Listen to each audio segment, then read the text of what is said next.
paz do Senhor, gente. Estamos começando mais um Entre Irmãos podcast. E hoje a gente tem um convidado especial, mas daqui a pouco a gente fala pra ele. Já adianto, é um dos camaradas mais gente boa que eu conheço, cara. Acho que a qualidade dele é o convidado gente boa. Mas tá, a gente tá na Rádio Conquista Web, tá passando aí durante a programação, vai passar na TV. E nós temos também o nosso patrocinador, ajudador aí. Isso aí. Adilson Júnior. Ele faz arte, na verdade, Adilson Júnior Arte, lá no Instagram. E você que tem projeto lá da igreja, ou quer fazer um cartaz de festividade, vigília, sei lá, uma divulgação, ele faz essa parte aí para você. Entre em contato com ele lá nas redes sociais que você vai ser bem recebido. Beleza? Não esqueça as nossas redes sociais aí, Entre Irmãos Podcast 22 no Instagram. Isso aí. E no YouTube. Beleza? Vitor, eu sou Felipe Page e agora o Vitor vai estar apresentando. A paz do Senhor, gente. Tudo bom com vocês? Espero que estejam bem, tá bom? Você que nos acompanha pela Rádio Conquista Web e você que nos acompanha também pelo YouTube, olha, seja muito bem-vindo a mais esse episódio. Hoje nós estamos aqui como meu irmão já disse, com um convidado extremamente especial.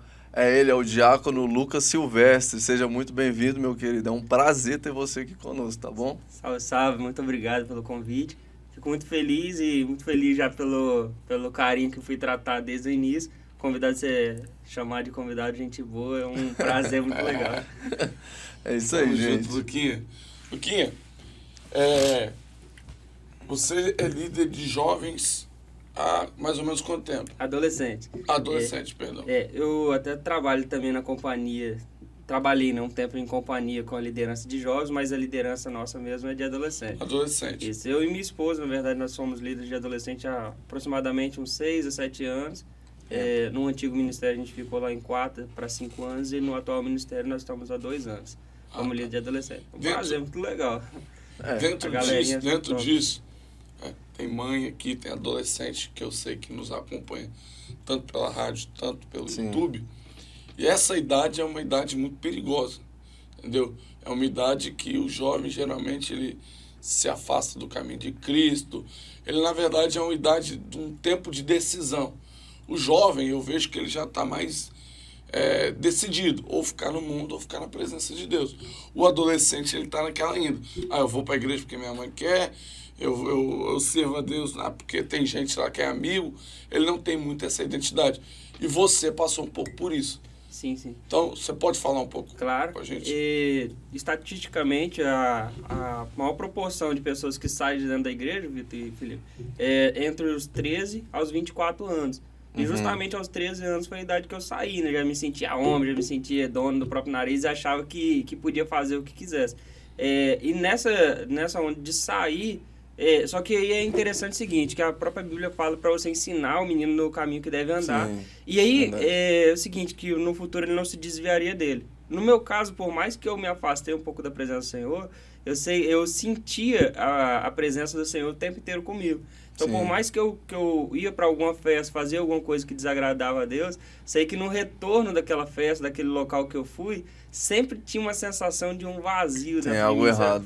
Por quê? Porque tinha dentro de casa um pai que orava por mim, uma mãe que orava por mim. E aí, quando eu voltava daquele lugar, vinha aquele vazio existencial, sabe? Um buraco que eu não preenchia com nenhum tipo de artifício humano, que nenhum tipo de artifício eu conseguia preencher, porque é o espaço exato de Jesus, né? Sim. E esse processo que eu fiquei fora foi de 13 aos 18, e aos 18 anos eu retornei, graças a Deus, eu lembro até hoje, a pregação foi a última quinta-feira do ano de 2011, o presbítero Rodilson estava pregando, um homem simples demais, um homem gente boa. Sabe quem é o Rodilson? Um homem altão, gente boa demais, ele pregou e eu lembro, gente, que pregou com muita, tipo assim, falando sobre salvação, reino do céu. Eu falei assim, rapaz, é isso que eu quero pra mim. Eu não sou dessa terra aqui, sabe? Eu entendo que eu sou de outro lugar, eu sou do céu, o meu sangue aqui não corre um sangue terreno. Eu tô aqui, mas eu não sou daqui, eu não sou desse mundo. E naquele dia a estrutura foi abaixo, eu falei assim, rapaz, hoje eu preciso me render, porque é hoje o tempo e o lugar, eu preciso me envolver nessa graça de novo. Retornar pra isso. Sabe, meninos, Tem um tempo atrás eu fui foi um feriado entre amigos, né? E nós fomos numa casa, aqui mesmo na região, não vou falar o nome do bairro não, porque é perigoso. E eu não que a gente vive num bairro muito legal, né? Muito, muito seguro. Mas fato que eu fui para um lugar meio que a galera não queria dar informação. Eu me perdi. Eu fui para casa e aí dali eu fui para um supermercado na região e eu fui para esse supermercado e eu me perdi, não sabia onde ir. Cheguei ao supermercado, só que eu não sabia retornar. Me perdi naquela rua e eu comecei a perguntar a galera. E eles ficaram, não sei se eu tenho um cara de polícia, se não tenho um cara de vagabundo. Mas eles não queriam me dar informação nenhuma, né? Fiquei perdido naquela situação. E eu falei assim, rapaz, como que eu faço para chegar aqui, né? Eu não sabia chegar na casa. Da onde eu estava, eu não conseguia. Porque eu me aprofundei tanto para dentro daquele bairro que eu não conseguia chegar. E aí me veio na cabeça. Apocalipse 3, né? Quando ele diz a igreja de Éfeso, ali eu preciso voltar ao princípio, né? Eu preciso voltar. Eu lembrei, rapaz, eu não sei voltar para casa que eu fui, mas eu sei voltar de onde eu vim. Aí eu fui pro início da rua, é claro que a aplicação de Éfeso a gente usou depois, mas eu voltei pro princípio da rua até onde eu lembrava. Eu falei, rapaz, aqui eu sei onde eu tô, aqui eu sei onde é o meu pé. E a partir dali eu consegui traçar a rota até eu chegar onde eu precisava. Eu tava perdido, sem celular, meu celular, o Felipe até tentou ligar pra mim, tá uma benção, desliga qualquer hora. E aí, a partir daquele ponto eu tracei a minha vida novamente, tracei o caminho para chegar. E a minha conversão foi mais ou menos isso. Eu estava perdido, infiltrado em um monte de situação que eu já estava perdido, não sabia nem para onde ir. Só que aí, assim como a igreja de Éfeso precisava voltar ao primeiro amor naquela última quinta-feira de 2011, eu voltei ao primeiro amor e de lá para cá Glória a Deus. Vivo um casamento eterno com o nosso Senhor Jesus Cristo. Glória a Deus. É interessante isso, porque você, por exemplo, você citou dado estatístico aqui, que a maior parte que sai dos 13 aos 24 anos. Exato. E você teve essa experiência de você sair aos 13 e querer. Então você sabe muito bem qual é a sensação que dá na cabeça de um adolescente e por que ele sai nessa fase. Porque eu acredito que tem muita questão da dúvida, tem a questão da curiosidade, tem a questão de você ainda não ter uma mente formada de forma suficiente para você bater na tecla e falar, olha, não, é isso aqui que eu quero. Então, devido a essa influência constantemente que acaba recebendo, é muito fácil o mundo convencer um adolescente a sair. E fala, não, rapaz, você está perdendo seu tempo, cara. Fica esse tempo na igreja.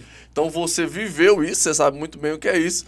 E Deus começa a te usar nessa mesma área. Então, você consegue muito bem instruir um adolescente numa área que você até mesmo caiu, querendo ou não, no mundo. Então, você se torna um canal para que outros adolescentes não venham a cair, a querer experimentar, a querer ter essa curiosidade, ter essa influência que o mundo tem dado para eles, né, cara? É interessante que essa questão, até culturalmente, assim, dentro das nossas igrejas, a gente tende a dar muito mais valor a quem teve uma experiência ruim.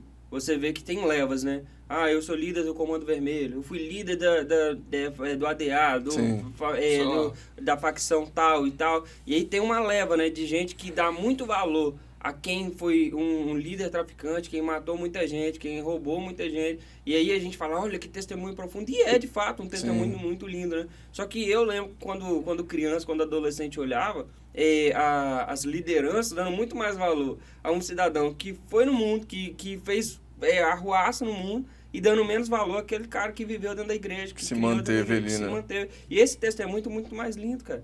É muito mais lindo o testemunho daquele cidadão que nasceu dentro da igreja, que fez parte ali dos cordeirinhos, né, das criancinhas dentro da igreja, que fez parte do grupo de pré-adolescente, de adolescente, de jovem, de adulto, sabe? Foi evoluindo ali. É muito mais bonito. Não saiu da presença. Esse testemunho é muito mais lindo de ser examinado. Só que a gente, por um tempo, a igreja parou, deu mais crédito a isso.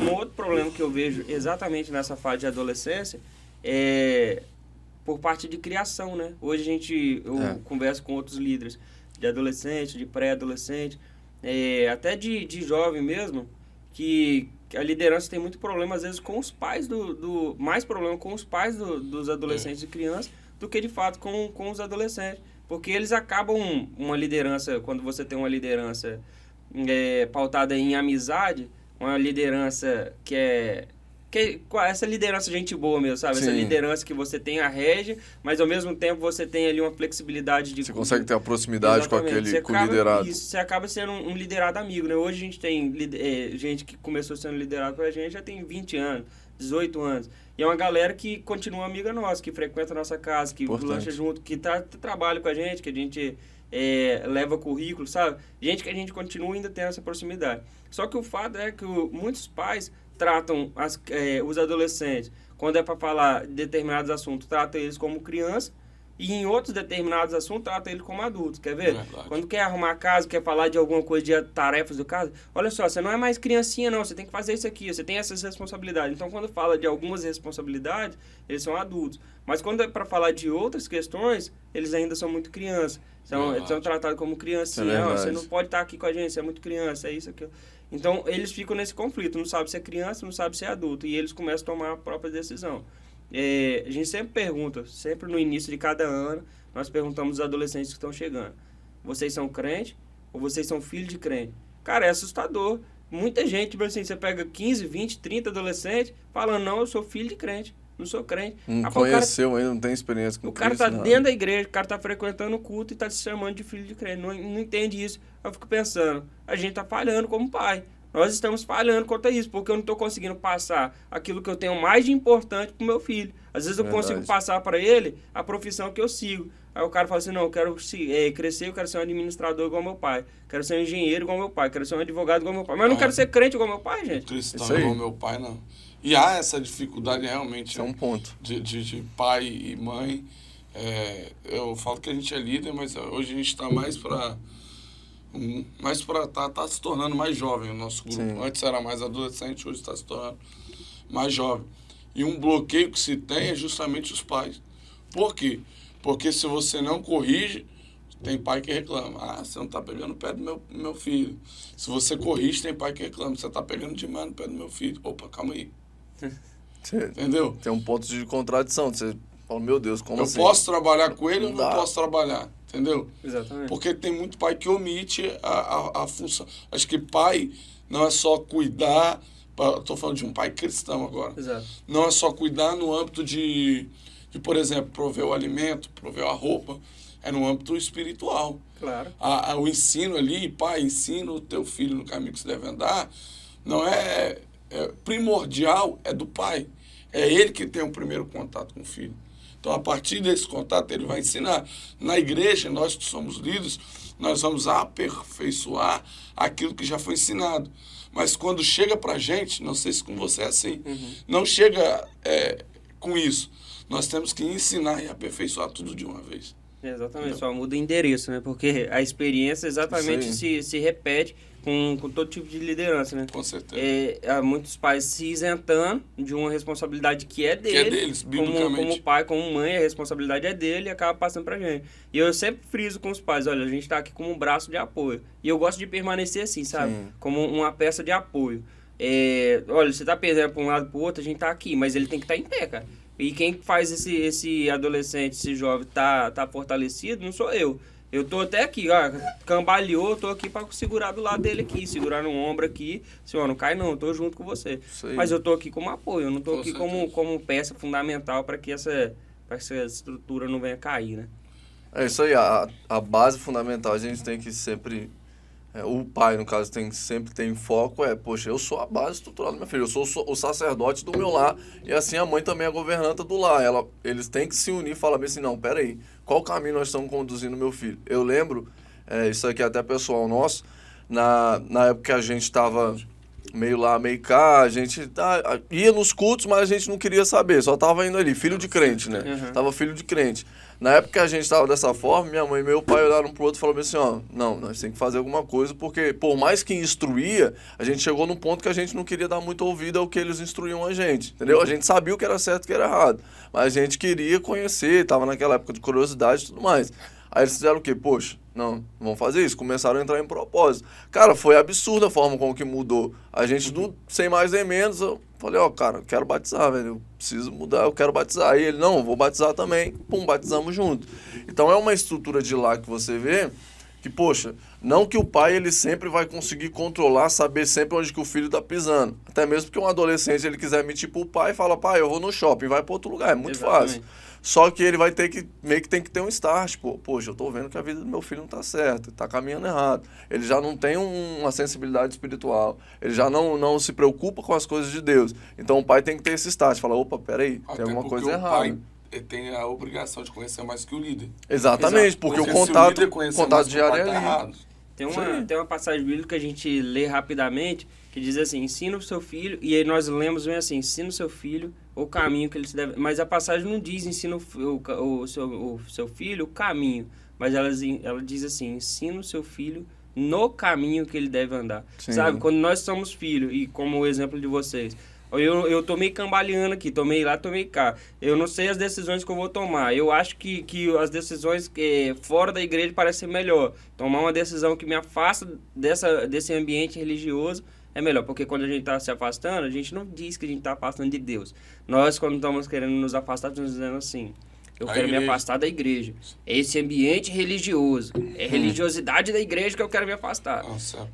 Quem nunca olha para Cristo. Exatamente. Para a pessoa. Exatamente. E aí, quando você começa a se afastar assim, se você tem um ambiente dentro de casa, um pai que te ensina no caminho... Olha, eu tenho, graças a Deus, eu tenho um pai cristão.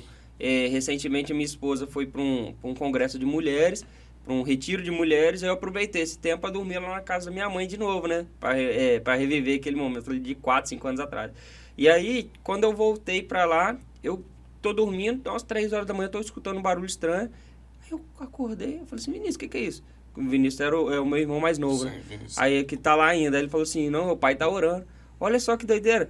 3 horas da manhã, o homem tá orando. Eu falei assim, rapaz, ele continua mesmo, um homem de oração. Graças a Deus que eu tive esse momento para vir cá e ver como que um sacerdote do lar funciona. Agora eu vou começar a orar de novo. Vou voltar a orar com maior intensidade, porque eu percebo que o meu pai e a estrutura, nós somos em 5 irmãos. Sim. E a estrutura tá em pé porque tem alguém que tá orando, sabe? Não necessariamente vai orar todos os dias de madrugada, mas aquele dia lá eu vi. Eu falei assim, e aí eu questionei minha mãe depois, minha mãe, não é todo dia, mas é com certa frequência. Assim, rapaz, eu preciso de orar mais. E eu falo isso aqui humildemente, sabe? A gente precisa de confessar. Que por mais que a gente tenha uma vida de oração, tem um cidadão que chama Jerônimo Savonarola. Esse cara já morreu há um tempão já. Ele falou bem assim, que se eu pudesse doar a minha vida, ainda que fosse 100 vezes, se eu revivesse e pudesse morrer de novo, sei que isso não seria o suficiente para que o sacrifício do Senhor. Então, o que a gente tem para comparar o sacrifício que o Senhor fez comigo. E o que a gente tem hoje, a nossa arma é a oração, essa comunicação com Deus. E é uma arma que a igreja tem deixado muito de usar nos últimos dias, sabe? Sim. A gente tem orado muito pouco. E aí, quando a gente diminui o nosso ritmo de oração, a igreja diminui também os sinais que ela teria de ver, sabe?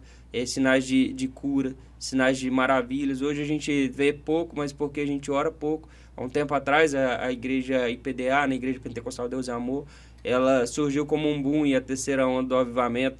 E aí muita gente critica, outra gente elogia tanto, mas o fato é o seguinte, que era uma galera que ora, e aí quando você olha os quadros do missionário Davi Miranda, o tanto de cadeira de roda na parede, é uma galera que ora, sabe? É consequência de uma oração, é uma vida com frutos que você vê também, sabe? Sim. Você precisa de orar, e eu acho que eu entendo assim, né? Que a partir de uma vida de oração, você também vive uma vida frutífera ministerialmente. Só para não perder esse gancho, que é o seguinte, quando eu falei sobre a questão de conversão, quando a gente se afasta, vai se afastando, isso aqui é legal o adolescente e o jovem entender quando está se afastando, fala assim, eu estou fugindo da estrutura religiosa. Em João 3, quando João... em Apocalipse 3, na verdade, quando Jesus ele tem um encontro com João lá na ilha de Patmos, João ele está isolado, o imperador tirou João da igreja de Éfeso que ele pastoreava, levou ele para a ilha, e quando ele está lá na ilha, ele ouve a voz de Jesus, e Jesus fala assim, olha, vem aqui e escreve as coisas que eu vou te mostrar. E a Bíblia está escrevendo assim, que ele vira para ver quem fala com ele. E quando ele vira para ver quem fala com ele, tinha 7 castiçais de ouro. E esses 7 castiçais simbolizavam exatamente as 7 igrejas. Então, ele vira para ver quem falava, E em vez dele ver Jesus, ele vê as 7 igrejas. E aí, no meio das igrejas, caminhando por entre elas, passeando por meio delas, estava Jesus. Porque o mundo só pode ver Jesus na igreja e através da igreja. Sabe, o povo está falando assim, não, eu estou me afastando da estrutura religiosa. Não, você está se afastando de Jesus mesmo. De Jesus porque mesmo. O único caminho que a gente consegue ver Jesus é na igreja e através da igreja, cara. Aí você fala assim, mas eu tive um encontro com Jesus no meu serviço. Não, porque tinha alguém que representava a igreja lá. Você não vai ter, assim, o próprio Isaías fala, como ouvirão se não há quem pregue, sabe? Como crerão naquilo que nada ouviram? Precisa de ter uma voz que fala. Precisa ter uma igreja indo até os lugares para poder representar esse evangelho. Biblicamente, a igreja ela é o tempero do mundo, é sal da terra, é a luz do mundo. A igreja é o equilíbrio para o mundo. Exatamente. Né? Tanto que as normas que nós temos aqui, por exemplo, pessoa que não é cristão, adultera, ele sabe que quando ele está adulterando, aquilo dali é imoral. Mas da onde que vem isso? Na nossa Bíblia, entendeu? Tem uma base. Ele mata e ele sabe que aquilo dali é totalmente errado, imoral. Da onde que veio isso? Da Bíblia. Então é o quê?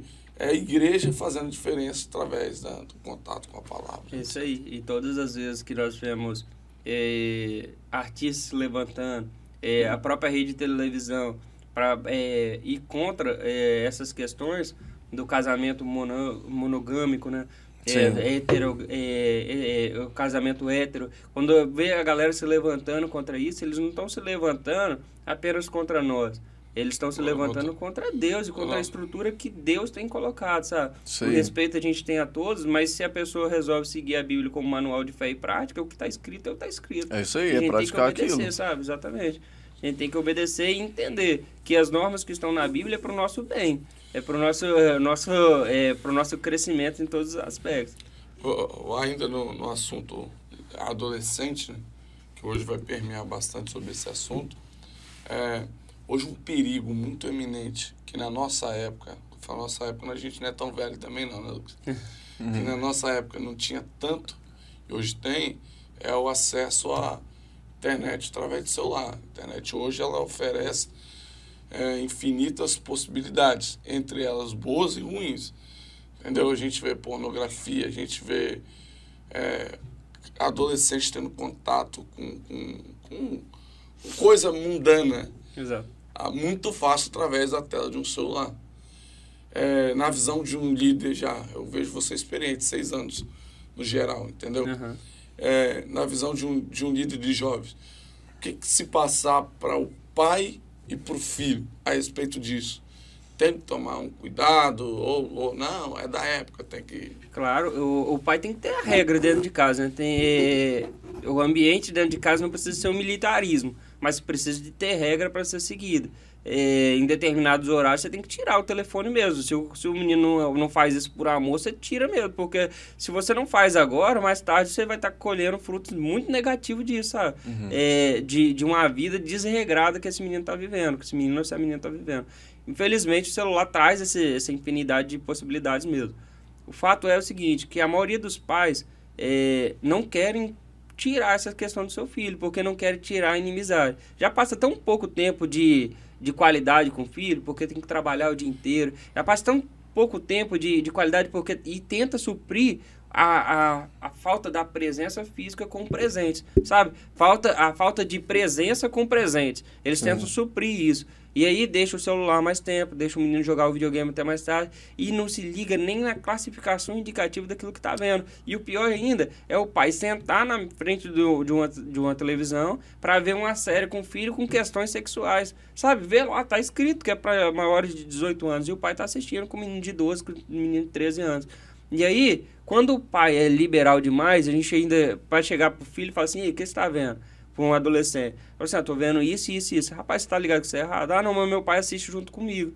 Aí te quebra. Você fala assim, rapaz, mas seu pai tá assistindo com você. Ah, tá assistindo, né? Pô, não tem como você entrar ali e falar assim, não, rapaz, não, você tem que falar com o seu pai vai parar. Aí assim, a gente vai tentando falar com ele, olha, isso daí traz uma frieza pra você, isso traz um distanciamento de Deus. Aí eu falei assim, Lucas, eu já tô num ponto que eu já não sei mais o que eu faço. A gente teve um encontro esses dias atrás, a Lorena, minha esposa, que também é líder de adolescente, ela teve com as meninas, eu tive com os meninos, um particular com os meninos, e quando o assunto é pornografia, eu falei exatamente com ele o seguinte, cara, onde você tá pecando? Ah, é no quarto. Ah, é no banheiro. Cara, faz o seguinte, cara, se você não quiser cortar a mão sua, que é figurativo, não quiser cortar a mão, cara, já entendeu, você já mapeou aqui onde é o seu pecado.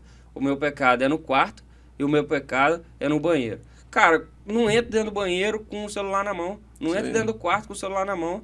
E a minha mãe vai falar o quê? Rapaz, deixa ela falar o que ela quiser. O fato é que você não vai estar pecando. Deixou o celular em cima da mesa e vai entrar dentro do banheiro. Deixou o celular dentro da mesa e entra pra dentro do quarto. Porque se é ali que você tá pecando, não faz, cara. Ou você vai arrancar seu braço ou você arranca o celular de você. É melhor o celular, né? É isso aí. É melhor o celular. E esse ponto aí, acho que é interessante frisar, esse ponto de pornografia é um ponto que bate muito. E, tipo, é difícil você ver, pelaquela questão do constrangimento, a liderança chegar e falar, ó, você tem problema com isso?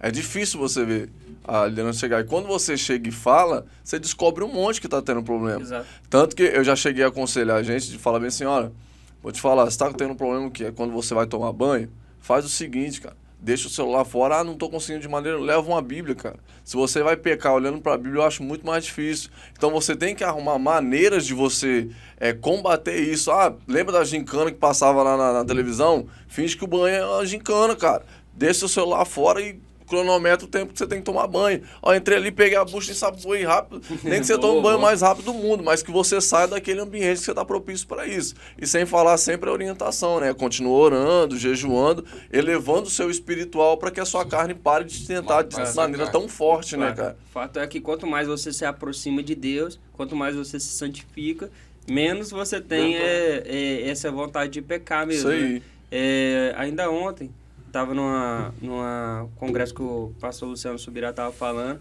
e ele relembrou um texto que a gente é tentado pelas nossas próprias concupiscências. Sabe, a gente não é tentado por coisas sobrenatural. A gente não é tentado por coisas que quando a gente fala que a gente é tentado, ou quando alguém cai na nossa igreja, a gente vai conversar com a pessoa e fala assim, não, mas o inferno todo se reuniu para que eu pudesse cair. Olha só, a pessoa está se achando o quê? Para o inferno todo abandonar... abandonar todo mundo, foi só nele. E foi só nele, só para ele cair. Não, a gente é tentado pelos nossos próprios desejos, pelas nossas próprias concupiscências, o meu próprio desejo é o que me faz pecar. O que Satanás faz é, esse daqui te atrai, eu vou te colocar aqui na sua frente. Mas sim, o desejo é meu, a vontade é minha, e eu preciso de vencer isso, sabe? Eu preciso de vencer isso. A tentação, ela não é maior, a tentação não é maior do que aquilo que eu posso suportar. A gente precisa de entender também e parar de se colocar como vítima, eu não consigo suportar isso aqui. Esse é um pecado que eu não consigo mais sair dele. Não, cara, a gente vem, a gente recebe o perdão de Deus, a gente recebe a graça de Deus mesmo, né? Pra gente não ser condenado com esse pecado, mas a gente precisa abandonar ele. Lembra uma mulher que ia ser apedrejada? Ele vai lá e fala assim, olha, cadê os seus acusadores? Ah, não estão aqui mais. Então, beleza, agora você vai lá e não peca mais. Porque uma hora ou outra essa pedrada vai chegar, cara. Se você ficar pecando toda hora, vai ter um doido que vai falar, ó, essa distância não erro não, vou meter a pedrada na cabeça dela. Isso é verdade. Tem um texto que Paulo, ele fala, porque não veio tentação sobre vós, senão humana. Ou seja, a tentação que vem sobre você é algo que está em o ser humano. Você, exato, sendo humano, você vai ter tentação.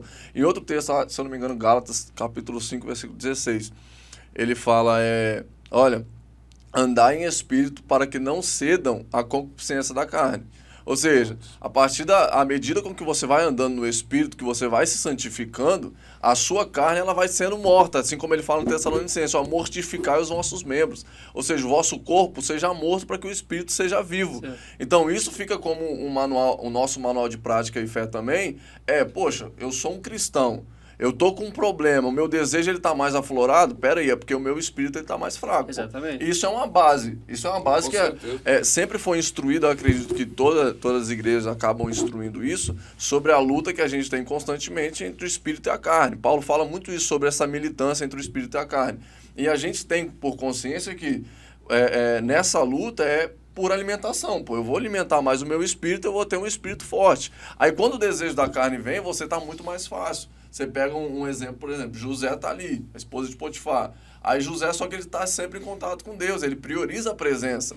Aí quando ele chega na situação dele ser tentado ali, ele fala, não, peraí. E eu acho interessante, teve até essa lição na escola dominical, um domingo atrás aí, que ele, quando ele responde, ele fala com ela bem assim, como eu poderia fazer um mal tão grande e pecar contra o meu Deus? Tudo bem que ele tinha sobre a cabeça dele que isso era contra também a ideia de Potifar. Ele não podia trair a confiança de Potifar, que colocou ele ali como um líder na casa dele. Mas a prioridade dele eu não posso fazer isso e pecar contra o meu Deus.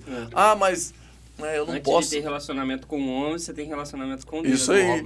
Mas eu não posso fazer isso porque eu vou tomar a disciplina. Não, peraí, você não pode fazer isso porque é contra Deus, cara. A disciplina vai ser uma consequência. Mas quando tem essa busca em constância para fortalecer o espírito, você vai se tornar consciente e falar, não, meu espírito está forte, a minha carne. Então, a minha carne está fraca. Então, é sempre ter essa ideia, e a gente também, como líder, colocar na cabeça do adolescente, cara, você tem uma válvula de escape. A pornografia não pode dominar a sua vida. A vontade de fornicar não pode dominar a sua vida. A sua vida tem que ser dominada pelo Espírito. Anda no Espírito para que não não ceder à concupiscência da carne. E fica sobre nós, né? E falando...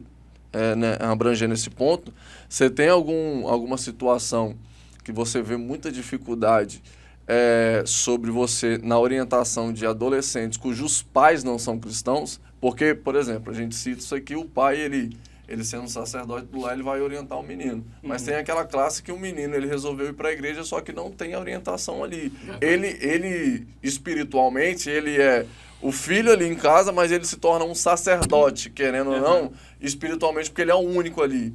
Como você lida com adolescentes nessa situação? Então, esses casos, assim, eu acho até interessante, porque o filho de uma pessoa não crente, no geral, ele vem com uma sede, ele ainda não sabe muito bem que fonte é essa, não sabe muito bem que água é essa, não sabe a qualidade, mas ele sabe que ele tem sede. Ele vem para cá e às vezes ele é atraído por alguma questão que a igreja promove, e ele vem, gostou, ficou, e o pai desse adolescente ou dessa criança, ele não está no caminho, mas muitas das vezes, a maioria das vezes, ele conhece o caminho. Então, ele não tem força para levar o menino à igreja, mas ele gostaria que o filho fosse para a igreja, sabe? Esse pai, ele não tem força para estar caminhando, ele ainda não se dispôs a servir a Deus, mas ele não queria ver esse menino morto numa esquina ou outra.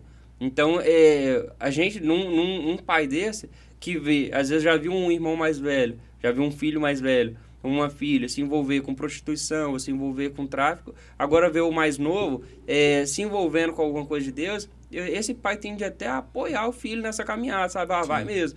Teve Futuramente o filho pode até ser uma válvula de escape. Sim. O pai também conheceu o evangelho. Sim, e a gente tem casos exatamente disso, que a gente foi com os meninos, alguns casos a gente ia buscar adolescente em casa, levava até a casa dele, e com o tempo você foi vendo um quebrantamento acontecendo dentro do coração do pai e da mãe, a ponto deles também começarem a frequentar. Isso é bem legal também. Eu sei que a dificuldade deles é maior, e a gente precisa de ter um apoio maior, a gente sempre tem uma conversa maior, mas no geral, por parte do pai, a gente não tem resistência, e pro adolescente é um caminho diferente, né? Porque se ele já chega com 14 anos, ele não participou da escolinha lá dos cordeirinhos, ele não participou do berçário, não participou do passo a passo até chegar ali, ele já pulou para até ali. Mas o fato é o seguinte, que quando ele chega com 14, 15 anos, também pouca diferença faz, porque um cara que cresceu dentro da igreja, às vezes, só foi para a igreja, não aprendeu, não aprendeu nada, não se dispôs a nada. Tem até um caso desse lá que eu vejo recentemente lá, o menino passou para a igreja tem 2 anos, e a impressão que eu tenho é que ele sabe mais de Bíblia que muitos outros, sabe? Porque ele já chegou com aquela garra, eu preciso disso aqui, sabe?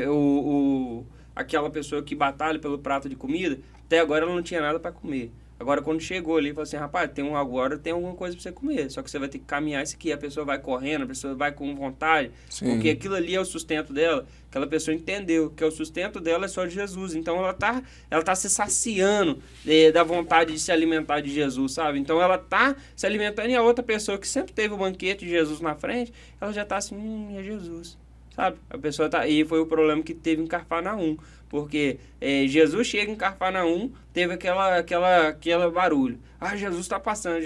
Só que depois de um tempo acostumaram com Jesus. Ah, quem é aquele lá? Aquele lá é o filho de José, filho de Maria, filho do carpinteiro.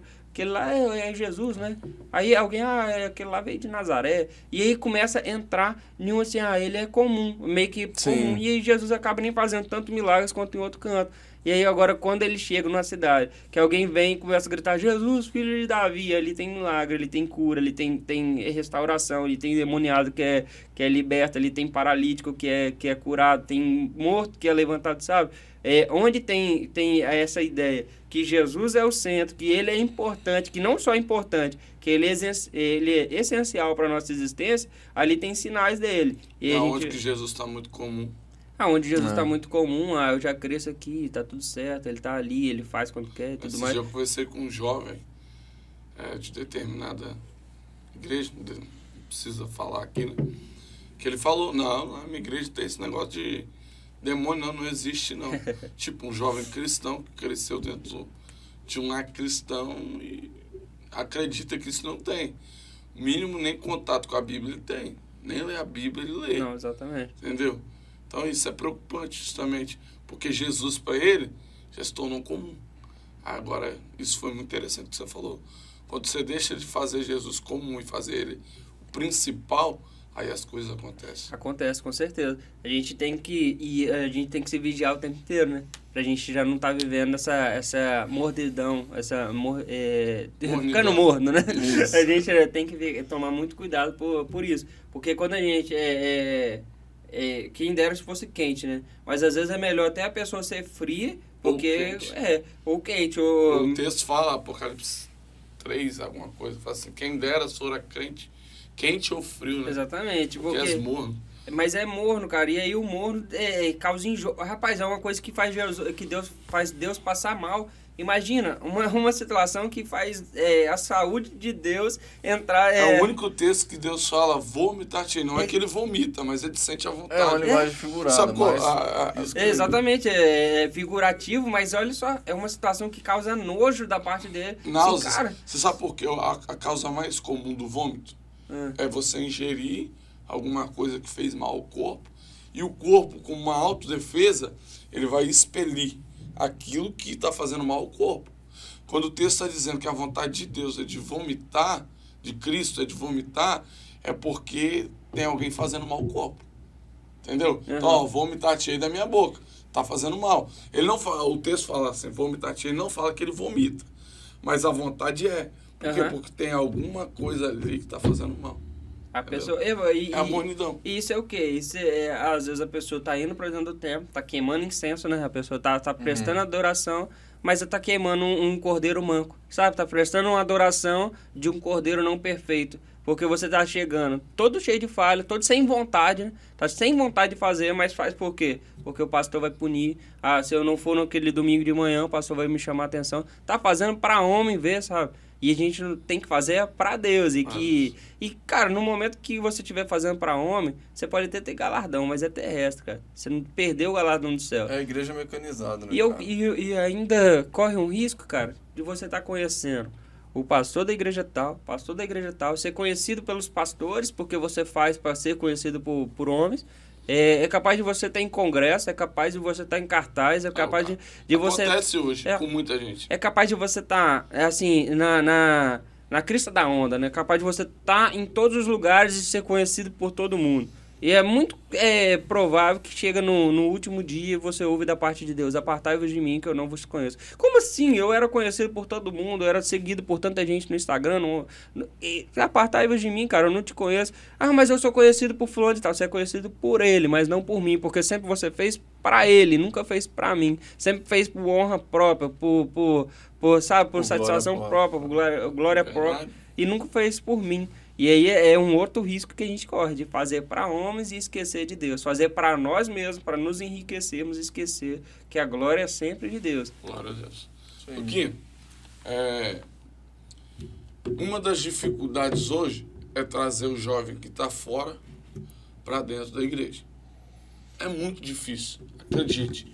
Um adolescente, um jovem, eles estão agora naquele momento de que, cara, eu vou curtir, porque daqui a pouco eu vou ter que trabalhar, daqui a pouco eu vou ter que conhecer, sei lá, uma menina e eu vou ficar quieto. Mas enquanto isso não acontece, eu quero estar na onda ali, estar curtindo com os amigos, bebendo, fumando, o que tiver que fumar, e etc, etc. Na sua visão de líder de adolescente, como chegar a alcançar esse líder? Porque eu simplesmente, assim, chegar e falar assim: ei, vamos lá no culto, Jesus tem uma palavra para você. De 100 pessoas, 2 vão ao culto, porque Jesus tem uma palavra para eles. Os outros, você tem que criar algum tipo de estratégia, por favor. Correto, exatamente isso aí. A gente sai para convidando a galera para a igreja e a gente vê o retorno muito pouco, né? A gente vai naquele método tradicional, a gente vem com o panfletinho na mão: ó, Jesus te ama, aparece lá na igreja. A gente vê que Não que é ruim, é bom esse método. É bom, mas infelizmente a captação, quando se fala de jovem adolescente, quando a gente faz o evangelismo com essa estratégia, a captação é muito pouca. Sim. Sabe? É uma estratégia de evangelismo que pode ser que já funcionou num tempo atrás, para uma outra época, mas o que a gente tem visto hoje é que para evangelizar criança, adolescente, jovem, é uma captação muito pouca, sabe? De gente, é um retorno muito pouco. Às vezes você move um trabalho intenso de uma igreja ou de um grupo inteiro para fazer tal coisa, a captação vai ser muito pouco, ou às vezes zero. Tá certo que se a gente conseguisse trazer uma pessoa e essa pessoa ficasse, a gente sabe que isso que é excelente, que é muito bom. Mas a nossa ideia, embora sabemos da importância que tem uma alma, a nossa ideia é trazer mais gente. Eu acredito que o Castelo Branco é do Senhor, que Cariacica é do Senhor, que o Espírito Santo é do Senhor. Entende? Eu quero que aconteça um avivamento e não numa pessoa. Eu quero que aconteça um avivamento no nosso estado, no nosso país. Eu quero que todos sejam tocados, ou o máximo de pessoas possível. E aí a gente tenta criar estratégias para que para que essas pessoas venham. Então, estou com um projeto muito legal de um time de futsal, que aí agora eu parei de chamar por um momento os adolescentes e jovens para a igreja e eu comecei a chamar para o futsal. Minha mãe fica doida com isso aqui. Fala assim: como assim você está chamando a galera para jogar bola ao invés de chamar para a igreja? Não, a estratégia é o seguinte: chamo os adolescentes para jogar bola e eu tenho um horário, tenho um time. Quiser dar até para seguir no Instagram, White Castle, que nas gringas aí traduzindo é Castelo Branco, é isso mesmo. White Castle. E aí a gente chama os meninos para jogar bola. Tem o Sub-11, tem o time 12-13, tem o 14-15 e aí o 16-17. Escolinha de futebol. Hoje a gente exatamente isso. A gente já está oficializando tudo, hoje tem ficha de inscrição e tudo mais, está crescendo. Mas o foco daquilo ali, a gente tá até para entrar no campeonato, mas o foco daquilo ali nunca foi só futebol. Nunca foi futebol. É exatamente isso. É igual esse jargão da internet, né? Não é só futebol. E não é mesmo, sabe? A ideia principal daquilo ali não é só futebol. A ideia daquilo ali é trazer eles para um ambiente que eles se sintam agradáveis. Sabe? Fazer de tudo para tentar ganhar alguns. A gente faz... Eu sou treinador de futebol. Nunca sei estratégia de futsal. Tô vendo agora como que faz para criar uma estrutura ali de time, de estratégia e tudo mais. Estou aprendendo agora, quando aquilo lá tá rodando já, sabe? As coisas já tá rodando, já tem 2, 3 meses que as coisas já estão funcionando. E agora que eu tô aprendendo a gerir a parte de futebol. Mas a única coisa que eu sei é o seguinte, que todos esses dias, todo sábado tem futsal, tem uma oração, todos os horários, todas as faixas etárias, tem uma oração no início, tem uma palavra e uma oração no final. E aí, foi até sábado retrasado agora. Tava uma galera, assim, jogando com a gente. Uma galera que não é cristã. A gente tem de 70 pessoas que jogam com a gente tem 6 ou 7 que são cristãos. e que são da nossa igreja. O resto é gente de fora mesmo, que é projeto evangelístico, sabe? Sim. E aí, do lado de fora, tinha o cara gritando, e essa daí foi uma experiência muito marcante. O cara tava gritando, falando assim, deixa a gente jogar. Eu falei assim, não, pô, a gente tá no horário aqui com os meninos. Aí ele começou a xingar do lado de lá. Eu atravessei a quadra, e eu fui lá pedir ele carinhosamente. Falei assim, campeão, para de xingar aí, porque o futebol é de igreja. Aí você, como é de igreja? Eu conheço esses meninos estão usando maconha, esses meninos estão fazendo isso, estão fazendo aquilo, tá tudo errado. Aí eu olhei pra ele e falei assim, cara, ele falou assim, com esses meninos aí não tem jeito, porque eles não obedecem pai e mãe, nem vão querer sair da igreja. Aí na hora que ele falou assim, nem vão querer ir pra igreja. Quando ele falou aquilo ali, deu um start na minha cabeça. Eu olhei pra ele e falei assim, eles não vão querer ir pra igreja não? Eu falei assim, não, esses meninos nem não querem saber nada de Deus não. Aí eu falei assim, e eles obedecem o pai e mãe? Também não. Eu falei assim, então, aqui a igreja veio até eles. Eles não estão indo pra lá, mas aqui eles estão tendo um momento de oração. Aí ele falou assim, pô, cara, desculpa aí, eu tenho que calar a minha boca e te ouvir mesmo. Aí parou isso e daqui a pouco chega ele com os 3 refrigerantes e falou assim, campeão, tá aqui, dá pros seus meninos tomar. E aí eu apoio o projeto, o que eu posso fazer para ajudar? Aí eu falei, eu fiquei de São Paulo, chega a arrepiar. Aí ele falou comigo assim, peço desculpa pelas palavras que eu falei, pelo xingamento. Ele falou bem assim, e eu não te conheço, mas eu conheço o Deus que você serve. E o Deus que você serve pode me fulminar aqui pela besteira que eu falei. Ele falou assim, eu me arrependo, você me desculpa. Eu falei assim, cara, vai na benção, cara. Tá perdoado, tá tudo certo, tá tudo bem. Então, tipo, tá tendo a ideia do evangelismo, eu sinto que tá dando certo. E a gente teve um culto na nossa igreja recentemente. Aí nós tivemos, desses adolescentes, tivemos quase, se eu não me engano, 9 ou 10 que estavam lá. Assim, cara, eu nunca fiz um evangelismo que deu tão certo, assim, sabe? Uma prestação de serviço. E eu acho muito legal isso. Como, tudo no curso. Um evangelismo com prestação de serviço, sabe? Há um tempo atrás eu estava rodando aqui pelo Castelo Branco. Aí teve uma igreja que me entregou um panfleto. Um panfleto comum. Só que quando eu abri o panfleto, tinha os horários dos ônibus que passam aqui na região toda.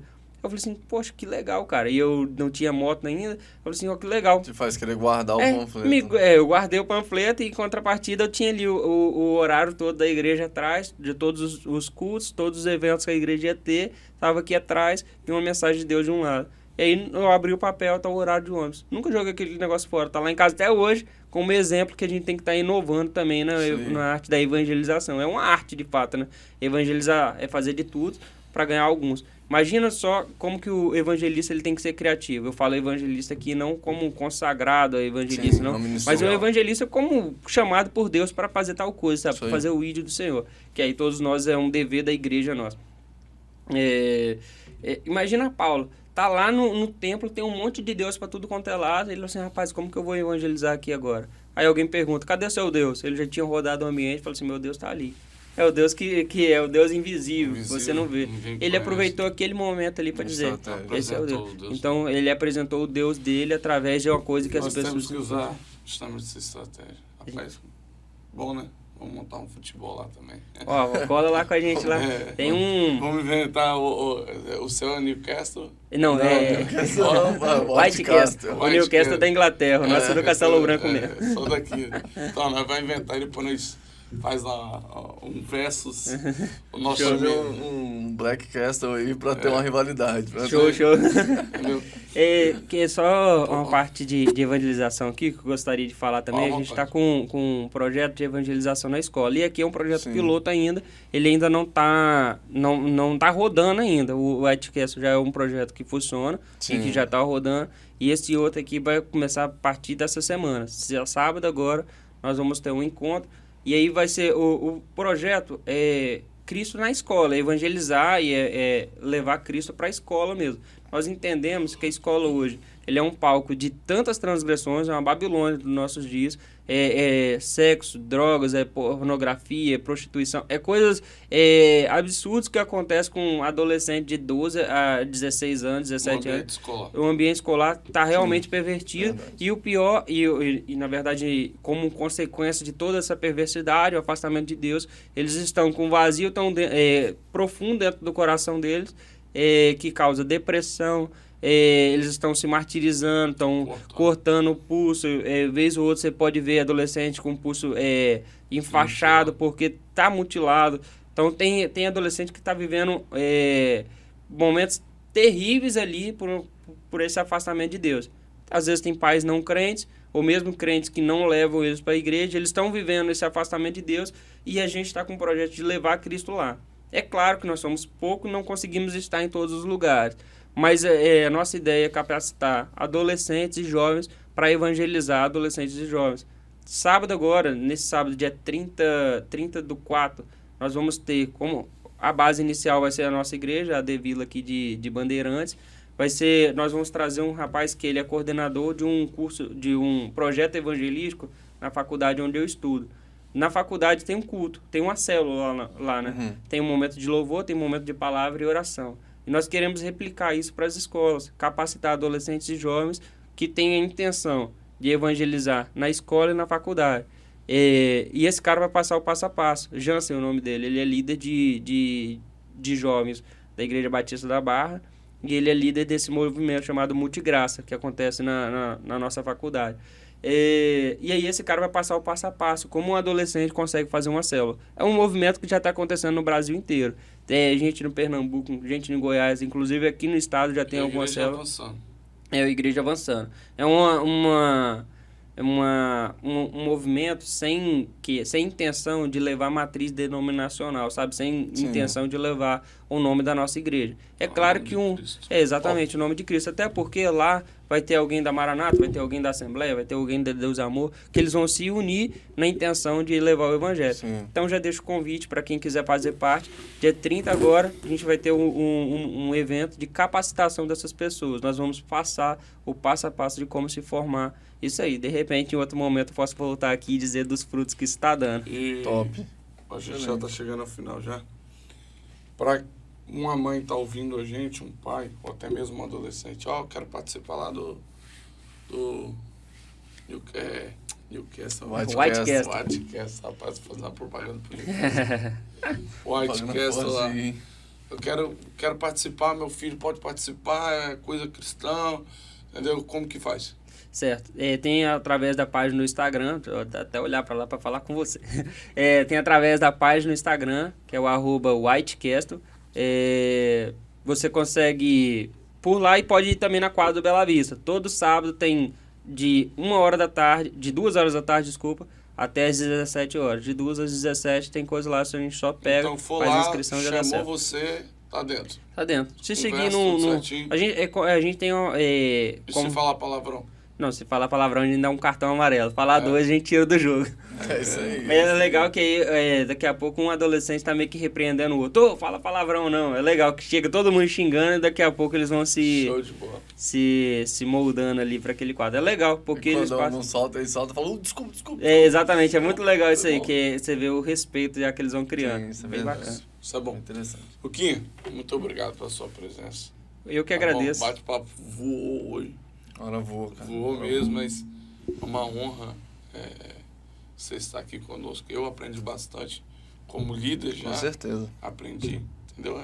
Porque a gente, vai aprendendo com o outro. Filipão, obrigado, Vitor. Vocês são meninos do céu, gente boa demais. É isso aí, muito obrigado pelo convite e estou à disposição para qualquer ideia. A gente tem o costume de fazer uma oração para finalizar. Então, vamos orar e agradecer ao nosso Senhor Deus. Tem algum recado para passar? Só aqueles que estão nos acompanhando pela rádio, se inscreva no nosso canal no YouTube, dê o like lá, comente os vídeos, acompanhe lá, tem vários vídeos para você já assistir e acompanhar. E você que só nos acompanha também pelo YouTube, saiba que nós temos também a Rádio Conquista Web, tem o site lá disponível também, tem um aplicativo que você baixa no Play Store. Só baixar lá todos os dias, de 3 às 4, passa a programação nossa na rádio. Então, se você quiser acompanhar também pela rádio, você pode ficar à vontade, beleza? Siga a gente lá no Instagram também, @EntreIrmãosPodcast22, porque lá a gente coloca os cortes. A gente pega algumas partes interessantes do mais curtas de cada episódio e coloca lá os cortes, porque é também legal. E compartilha lá, às vezes tem um assunto interessante que você pode mandar no grupo lá da família, no grupo do conjunto, enfim, como achar melhor. A gente vai orar agora para encerrar para finalizar o programa. E muito obrigado por você ter nos acompanhado até aqui. Gente, vamos orar. Acredite que através da oração Deus, ele tem poder de fazer coisa. Amém? Soberano Pai, Deus. Sim, Deus. Eu louvo o teu nome, engrandeço a ti, porque o Senhor é bom. E sim, Deus. A tua bondade é duradoura para todos, Senhor Pai. Tem alguém que está em casa, que está aflito, que está ansioso, ou até mesmo depressivo. Eu peço que o Senhor venha entrar nessa vida agora, em nome do Senhor Jesus Cristo. Pai, se tem algum adolescente que está nessa crise existencial, que não sabe o que é da vida, dê ele o norte, Jesus, para que eles venham conhecer a água da vida, que é o Senhor Jesus Cristo. Pai, abençoa todos os nossos ouvintes, abençoa todos aqueles que nos têm acompanhado. E eu creio que eles vão ter uma semana de bênção, em nome de Jesus. Amém. Amém.